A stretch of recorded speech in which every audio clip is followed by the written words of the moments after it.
Jananam sukadham maranam karunam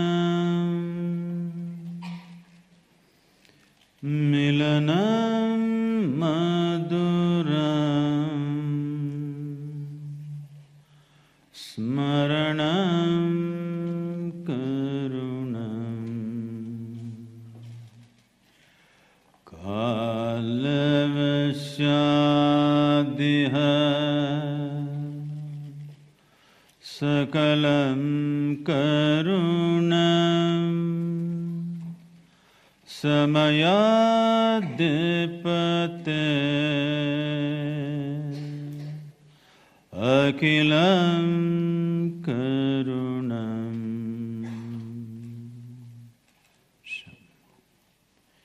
Namaskaram, good evening to everyone.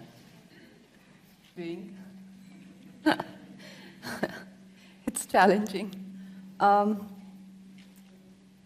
Sadhguru, thank you so much for giving me this opportunity, and thanks to all the volunteers who've worked so hard.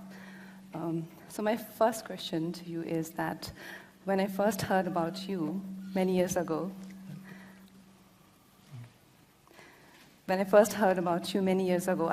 I rolled my eyes and I muttered something about guru types.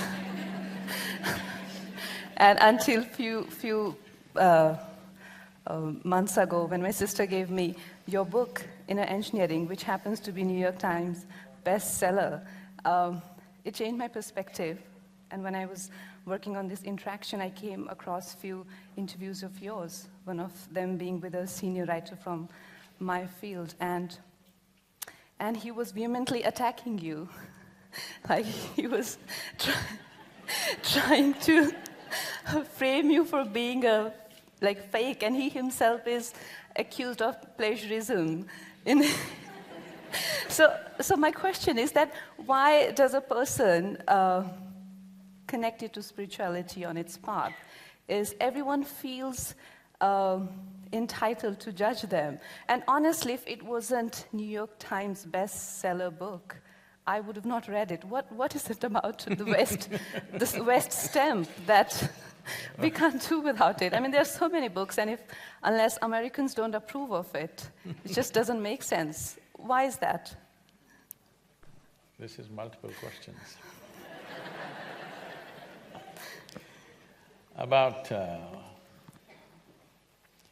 About people's resistance to someone like me.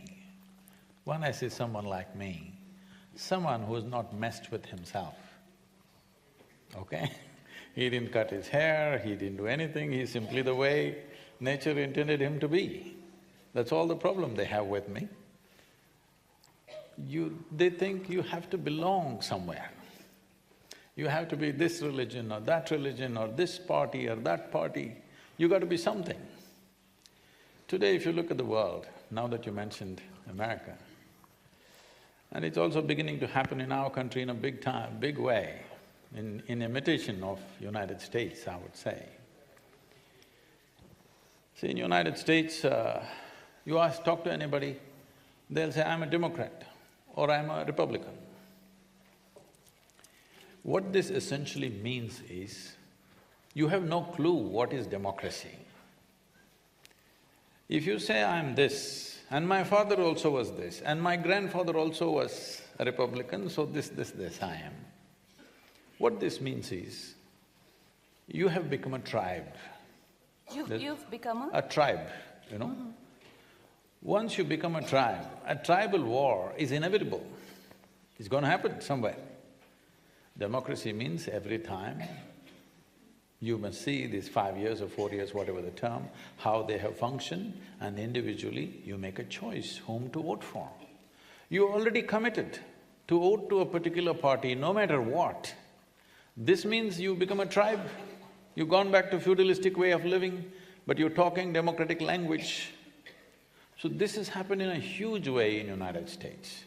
So, these jokes keep going around.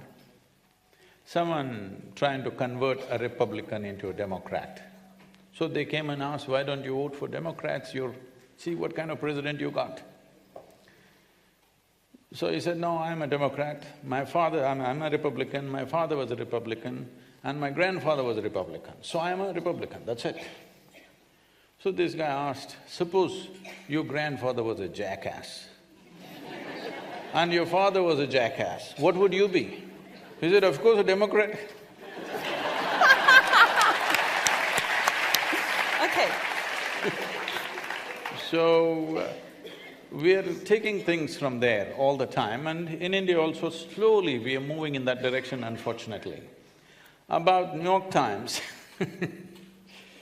New York Times a lot of things you could say about New York Times, but I think their president is speaking as to what is New York Times, I don't have to say a thing.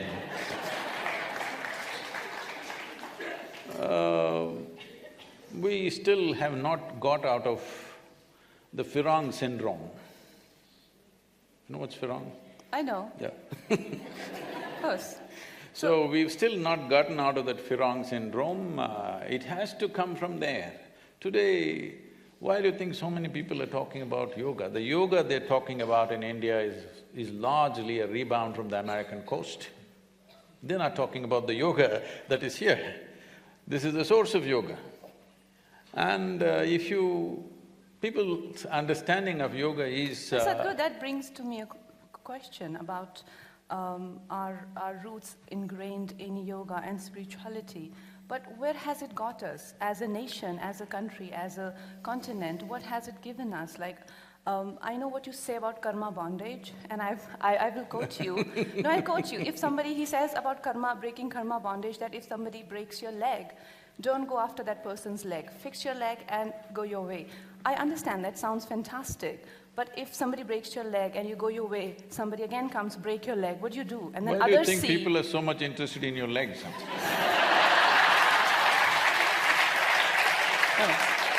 No, Sadhguru, you're literally taking it, but tell me, don't we have a history of 1,000 years of Yes. invasion after invasion, and didn't we grew up hearing this from our mothers that, oh, if somebody rubs you wrong way, the only thing that they say is, oh, Bhagwan dekh raha hai. What?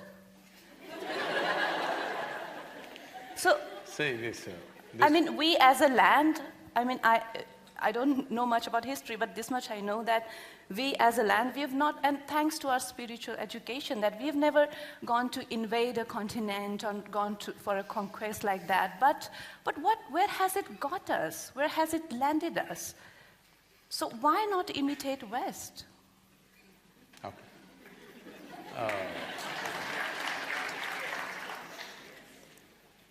You must give me a few minutes. Okay. Because you raised a whole lot of things about history. So what has the spiritual process given us as a land, as a nation, as a culture? You must understand this. Let's understand this very clearly. Here we always focused on individual development. Because without creating great human beings, there is no great nation, there is no great culture, there is no great world. World, nation, society, these are just words. It's just you and me. What kind of people we are, that's the kind of society, that's the kind of nation, that's the kind of world we will live in. So we always focused on individual development. In this we produce stellar human beings, absolutely fantastic human beings for thousands of years, who created a fantastic culture. And let me remind you, our safety was our geographical features. The Himalayan region, the Himalayan ranges, and the Indian Ocean, which was called as Indus-Sagara at one time. So this he and Hindu, together we made it Hindu. So you must understand, it is a geographical entity. We revered the mountains and the ocean because we knew our safety, our well-being and our cultural flourish and our economic prosperity of the time, everything depended on these two barriers which stopped people from invading and doing things. But then people found ways to cross the mountains and come across and come through the oceans, everything happened. So our problem was just this, we focused on human genius all the time, but we lacked organization. The West always focused on organization, but they did not focus on individual genius. For both there is a price. So now we have come to a place where we cannot ignore individual genius, we have to focus on that. At the same time, we need to learn to organize. That's what we are struggling at right now, that we want to organize